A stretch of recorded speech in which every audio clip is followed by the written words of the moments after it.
All right, you're going to start worksheet number 16. We're going to start a new module, statistics module. Today, in this worksheet, we'll look at some basic terminologies they're going to be using throughout the module. So we'll start with questions. How much money did you spend on textbook this semester? Did you spend a lot or did you not spend a lot? Do you know if you spend more than a typical person, a student? In the upcoming election, can we also predict which candidate will win the election in the key swing states? Kind of important, right? To answer these kind of questions, we'll need to look at the data. Data is a key point here. Statistics is the study of data, basically. In the statistics module, we'll learn how to collect, organize, and analyze data and make informed conclusions.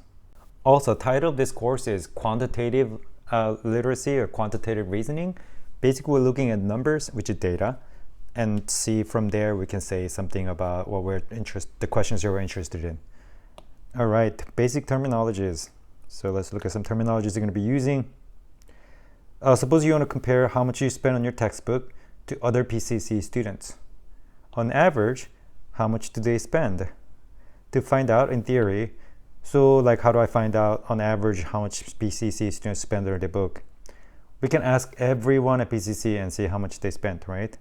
However, in real life, it'll be almost impossible to ask approximately, we have about 30,000 students. So how are we gonna go ask every single person? It's gonna take forever, or how are we gonna even find them, right? So in real life, it's almost impossible to do that. So maybe a more realistic way is to just ask everyone in your class and see how much they spend. You know, maybe it's 30 students, so it's not too bad, right? And then calculate the average and see what they spend. So that's pretty typical strategy in statistics. Basically, I'm interested in everyone at PCC, but there's just so many people, so it's almost impossible to survey every single one of them. So we'll just survey only a small group of PCC students, and from there we can compare, like we can see what we can say about the entire PCC. All right, so our first terminology is population versus sample. A population is all elements that we're interested in. It just means everyone, right? Everyone we're interested in studying, whereas sample is a portion or like subgroup of a population. In real life, it's impossible almost to survey the whole population due to the large number of elements. Usually we'll take a sample to study the population, right?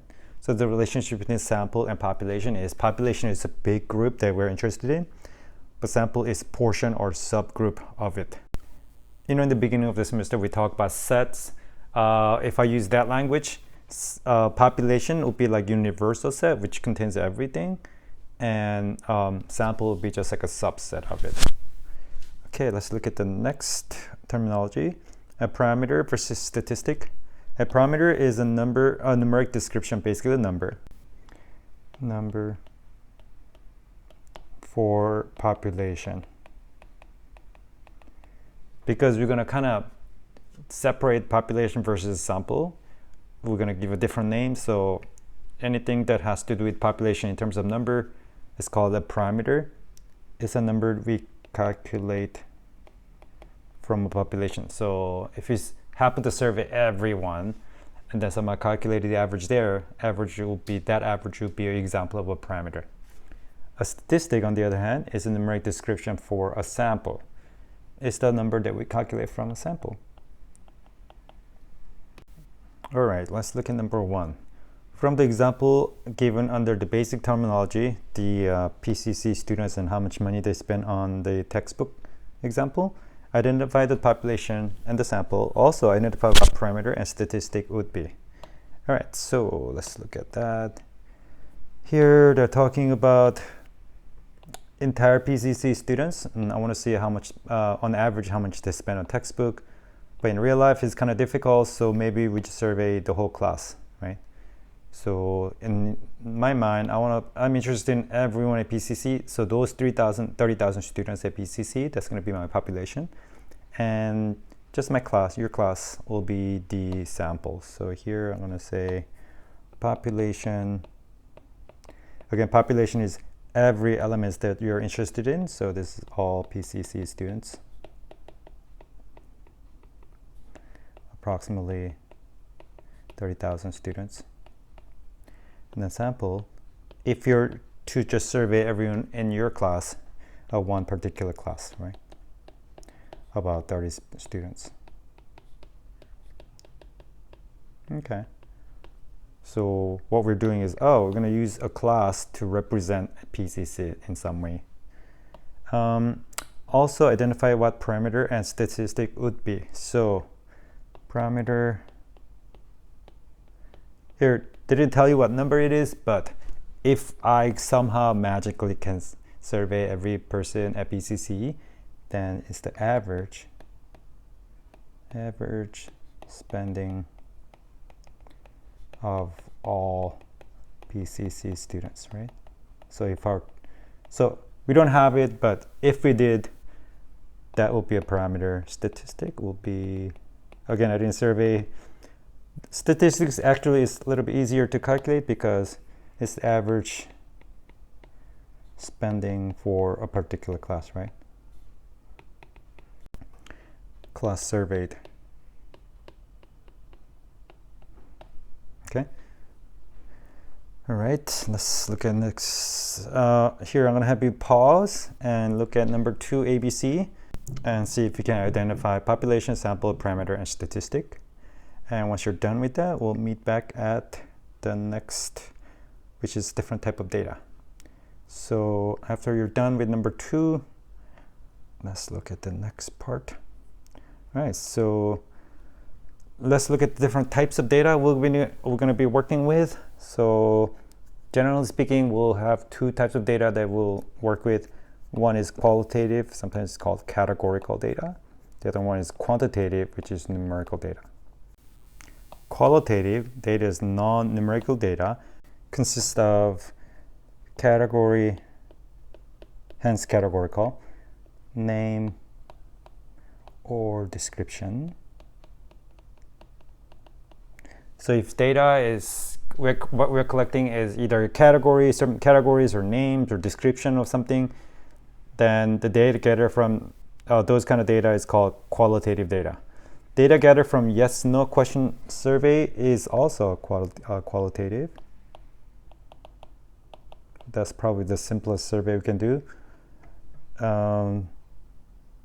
Data. When numbers are used merely for either like name, for description, then it's also qualitative data. Even though it says non-numerical data, so it should not be a number, but sometimes we use numbers as to like represent the number, like names or description. For example, like your student ID number. It's a number, but it's not like a count or measurement of anything. It's just basically they're using it as your name, your identifying name, right? So ID number is basically the same thing as just your name. So even though it's a number, we consider that as a qualitative data set. Now let's look at the quantitative data set. Quantitative, sometimes called numerical data, is numerical data that consists of either measurement or count. Numbers have to be meaningful, not just a name or description. So if I'm measuring how long it takes me to get ready in the morning, 25 minutes, whatever, that's a measurement. So that 25 is kind of meaningful. It could be 10 minutes, it could be 30 minutes. Different number will tell you different measurement. And if I want to count how many siblings I have, that's a count, right? I have one brother and one sister, so I have 2 siblings. So that's also quantitative data. The numbers are meaningful in ways.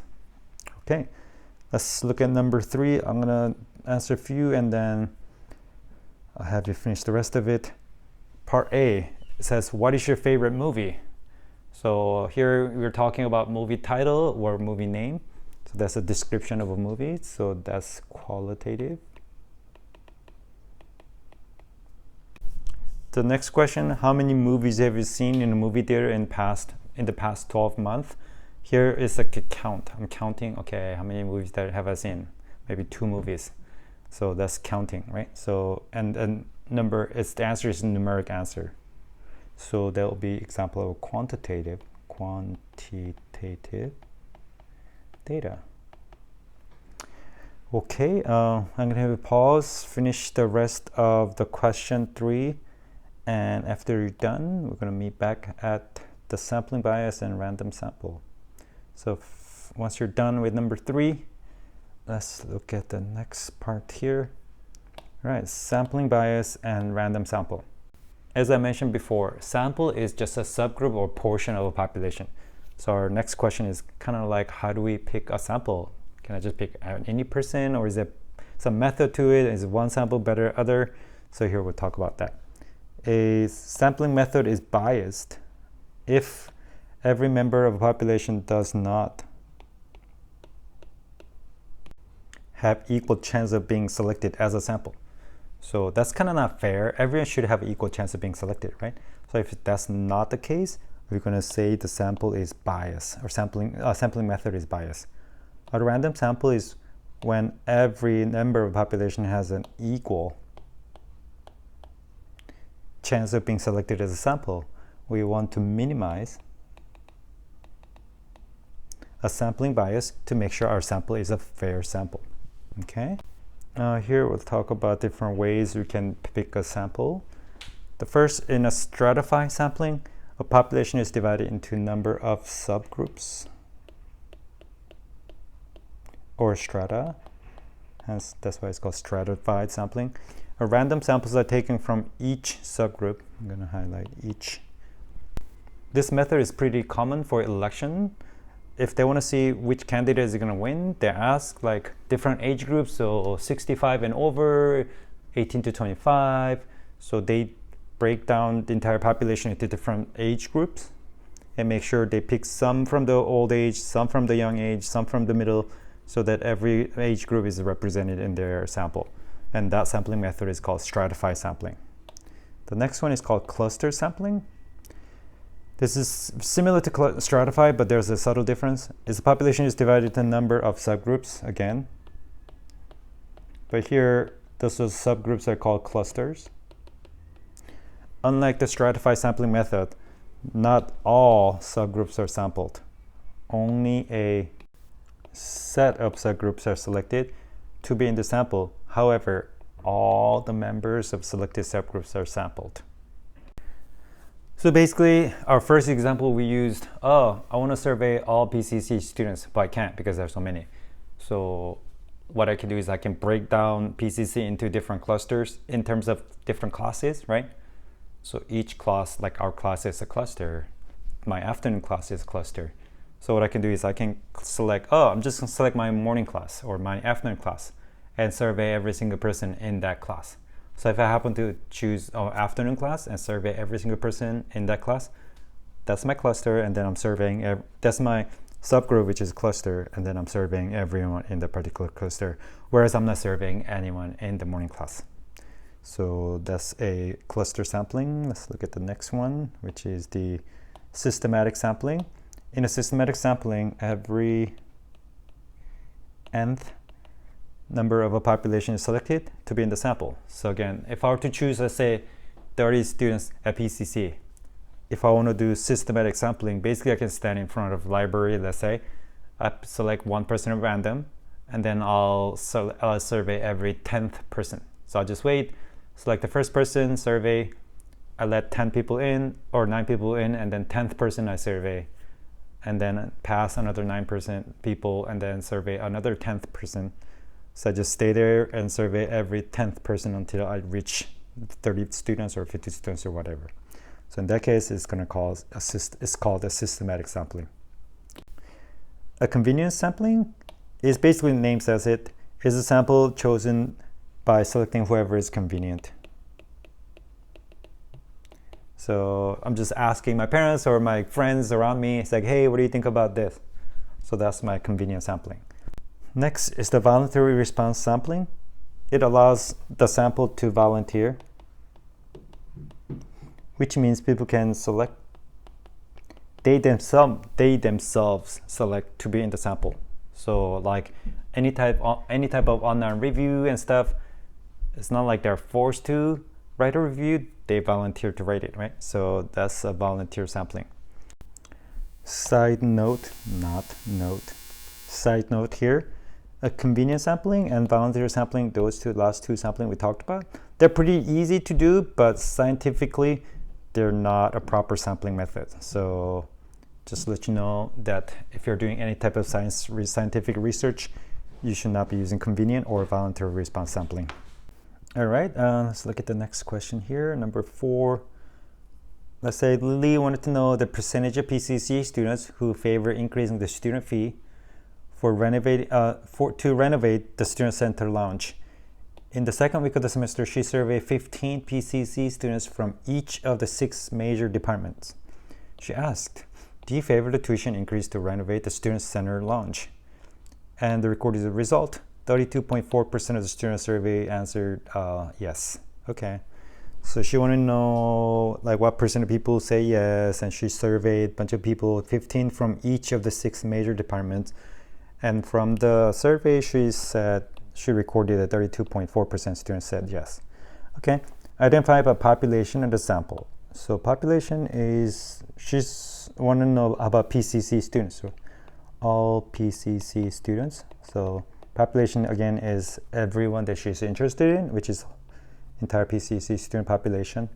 Sample, but she surveyed only 15 students from each of the 6 major departments. So 15 times 6, which is 90 students.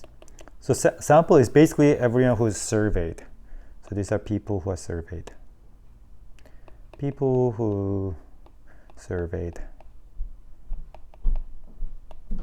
Let's look at part B. What type of sampling method was used? Stratified, systematic cluster, convenient, explain. Here she did, it seems like she broke the whole group or whole PCC into 6 major departments, and she surveyed 15 from each of the departments. So she broke down in subgroups, and she surveyed every subgroup, and she took sample from each one. So that's got to be stratified. So stratify. All right, identify parameter and the statistics. Okay, what does she calculate? Again, parameter is the number you calculate from a population, and statistic is number you calculate from a sample. Let's see, what does she calculate? At the end, it says 32.4% students said yes. I believe this is from, she didn't survey everyone, so this has got to be number from sample. So statistic is 32.4%. And then parameter is not given. I can only describe what it is. She's interested on percentage of people who say yes from all PCC students, right? So this is slightly tricky. 32.4% is only from the sample. But if she surveyed everyone at PCC, the number you get will be the parameter, so which is not given. So I can only describe what it is. It could be, but I don't have an actual number. Here they didn't ask, but if I look at the type of data, I forgot to write that. Type of data. At first, I was going to say, oh, it's quantitative because 32.4%. But when we talk about type of data, we're looking at like what kind of data they collect. The question was, do you favor the tuition increase? So that's a yes, no questions. So when Lily gathered the data, she had a bunch of yeses, bunch of no's. So actually here, the type of data will be qualitative, because this is yes, no question, which are basically categorical data. Okay, I think I'm done with number 4. I'm gonna have you pause and finish number 5, and I think that's it for this worksheet.